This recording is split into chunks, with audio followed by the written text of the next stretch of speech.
بسم الله الرحمن الرحيم. Hari demi hari, waktu demi waktu berjalan. Umur kita terbatas dan semua terhitung hisabnya di sisi Allah Subhanahu wa taala. Umur kita sejak kita dilahirkan sampai akan meninggal dunia sudah semua ditentukan oleh Allah Subhanahu wa taala. Di antaranya rezeki. Malah rezeki itu salah satu rahasia Allah Subhanahu wa taala, dan Allah Subhanahu wa taala sendiri yang mengaturkan rezeki manusia. Bukan hanya rezeki manusia, bahkan seluruh makhluk Allah di muka bumi. Wa ma min dabbatin fil ardi illa 'ala Allahi rizquha. Setiap makhluk yang berjalan di muka bumi, Allah Subhanahu wa taala yang mengaturkan rezekinya. Walaupun rezeki kita sudah ditentukan oleh Allah, tapi sebagaimana kata Amirul Mukminin Umar bin Al-Khattab radhiyallahu anhu, "Inna as-samaa'a la tumtiru dhahaba." Ketahuilah, langit itu tidak akan menurunkan hujan emas. Walaupun rezeki kita sudah ditentukan dan ditakdirkan oleh Allah Subhanahu wa taala, tetap kita punya kewajiban untuk berusaha. Allah Subhanahu wa taala menerangkan banyak di dalam Al-Quran, "Fa-idza qudiyatis shalah fantashiru." Bergeraklah, berjalanlah, berikhtiarlah, berusahalah. Fantashiru fil ard wabtaghu min fadlillah. Carilah karunia Allah, anugerah Allah, rizki Allah. Orang mukmin yang percaya kepada Allah dan senantiasa dia berikhtiar dan berusaha, tetap memiliki keyakinan, menggantungkan hatinya kepada Allah Subhanahu wa taala. Itu yang namanya tawakkal qalbu. Bukan hanya tawakkal usaha, bukan hanya kita percaya kepada kemampuan diri kita atau kita percaya kepada kecerdasan kita, tapi tetap kita senantiasa memohon pertolongan Allah Subhanahu wa taala. Dan segala amalan itu tergantung niat. Innamal a'malu binniyat wa innama likulli imri'in ma nawa. Kita punya amal, tapi sebelum kita beramal, sebelum kita berusaha, sebelum kita berikhtiar, tolong Bapak Ibu jangan lupa nawaitu. Saat kita mencari nafkah dan rezeki, nawaitu dia untuk apa? Jadikan rezeki itu adalah jembatan yang membawa kita mendapatkan ridha Allah, jembatan membawa kita masuk surga Allah. Itulah nawaitu. Hal-hal kecil dengan nawaitu bisa menjadi besar di sisi Allah Subhanahu wa taala.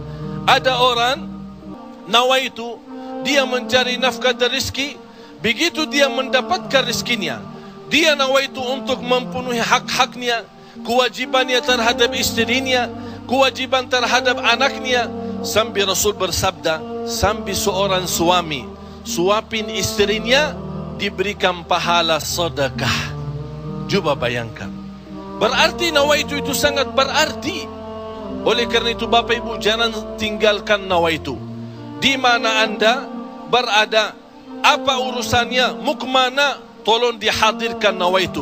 Karena dengan niat, disitulah akan kita sama-sama mendapatkan petunjuk Allah Subhanahu wa ta'ala. Semoga senantiasa kita dalam ikhtiar dan usaha kita, selalu kita menambah keyakinan dan kepercayaan kita kepada Allah Subhanahu wa ta'ala.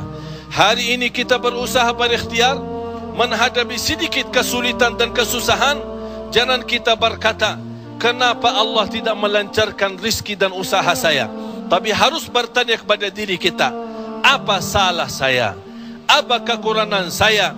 Barangkali kalau kita muhasabah diri, oh ternyata hari ini saya merasa susah rezeki karena ketiduran salat subuh tadi. Saya merasa malam ini tidak lancar karena saya lupa baca Al-Quran. Saya hari ini merasa tidak baik karena saya ketinggalan salat malam. Inilah muhasabah diri. Al-Imam Muhammad ibn Sirin pernah dia mencela orang, mencaci maki orang. Ente orang miskin. Orang itu tersinggung. Kata Imam Muhammad ibn Sirin, saya menunggu ucapan saya ini, menunggu akibahnya, menunggu balasannya 40 tahun. Coba bayangkan, hanya satu ucapan dia takutin, dia fikirkan, apalagi perbuatan. Bapak Ibu, berapa banyak perbuatan kita salah, berapa banyak kita melanggar aturan Allah, berapa kali kita menjauhkan diri dari perintah Allah, padahal kita semua hafal. Wa man yattaqillaha yaj'al lahu makhraja. Barang siapa yang takwa kepada Allah, akan Allah jaminkan diberikan jalan keluar dari segala kesusahan, dari segala kesempitan. Berarti kalau kita berdoa, kita berikhtiar, kita berusaha, tapi masih kita menghadapi kesusahan dan kesulitan, pasti ada sesuatu yang tertinggal. Salah satu amalan di samping ikhtiar dan usaha kita adalah zikrullah, terutama istighfar. Karena termasuk istighfar adalah salah satu kunci mendatangkan rezeki. Sebaik istighfar itu sepanjang waktu, pagi, siang, sore, malam. Naik motor, jalan kaki, naik bis, mau kemana-mana, tidak keberatan kita membasahi lidah dengan istighfar. Malah ada seorang sahabat Rasulullah sallallahu alaihi wasallam, ya Rasulullah, berikan kepada aku amalan yang menjaminkan aku masuk surga. Rasul menjawab, la yazalu lisanuka ratban min zikrillah. Basahi lidahmu dengan zikir kepada Allah. Kunci rizki Bapak Ibu adalah zikrullah. Kunci rizki zikrullah, di antaranya istighfar. Allah subhanahu wa ta'ala menjaminkan dalam Al-Quran di surat Nuh, faqultu astaghfiru rabbakum innahu kana ghaffara. Apa manfaatnya istighfar?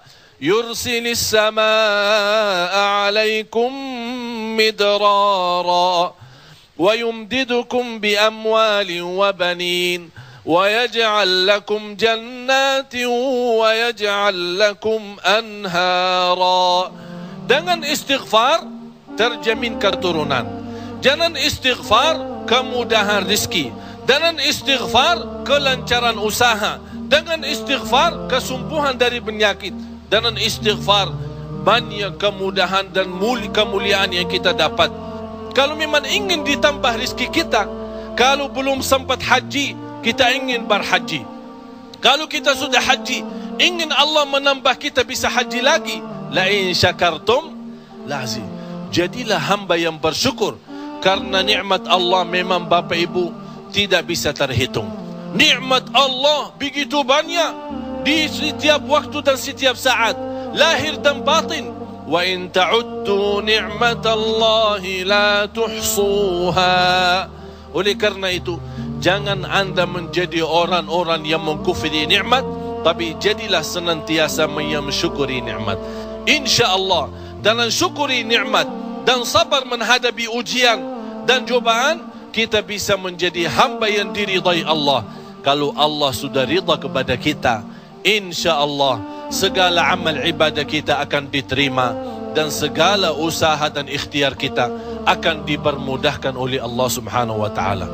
Bapak Ibu, yang terakhir, tidak boleh kita lupa doa. Rasul kita sallallahu alaihi wasallam selalu berdoa kepada Allah subhanahu wa ta'ala. Padahal dia Rasul, terjamin pertolongan Allah. Senjata orang mukmin adalah doa, dan pintu langit bisa dibuka dengan doa, dan doa itu kapan saja dan bisa sampai kepada Allah tanpa waktu dan tanpa batas. Selama kita masih berdoa kepada Allah, selama masih kita memohon kepada Allah, Allah akan senantiasa mendengar doa kita.